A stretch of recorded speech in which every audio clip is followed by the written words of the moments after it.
மாண்புமிகு தமிழ்நாடு துணை முதலமைச்சர் அண்ணன் உதயநிதி ஸ்டாலின் அவர்களுக்கு மக்கள் ஜனநாயக முன்னேற்ற மக்கள் ஜனநாயக முன்னேற்ற கழகத்தின் அடிநாதமாக இருக்கும். ஆளும் அரசை மதிக்காமல், நீதிமன்றங்களை மதிக்காமல், காவல்துறையை மதிக்காமல், RBI சட்டத்தை மதிக்காமல், தமிழ்நாட்டின் சட்டம் ஒழுங்கை கெடுக்க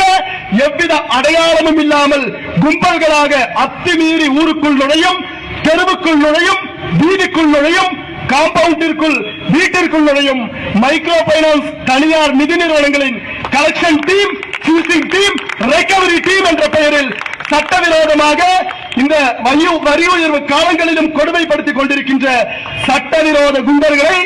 இது தமிழ்நாட்டினுடைய மாண்புமிகு முதலமைச்சர் காவல்துறை இரும்பு கரம் கொண்டு உடனடியாக தடை செய்ய வேண்டும் என்று இந்த 9 தீர்மானங்களையும் இந்த ஆர்ப்பாட்டத்தின் மூலம் அனைத்து மகத்தான மக்கள் பேரியக்கங்களை சாட்சியாக வைத்து இயற்றப்பட்ட இந்த தீர்மானங்களை இன்றைக்கு மக்கள் முன் நாங்கள் வாசிக்கின்றோம். இதை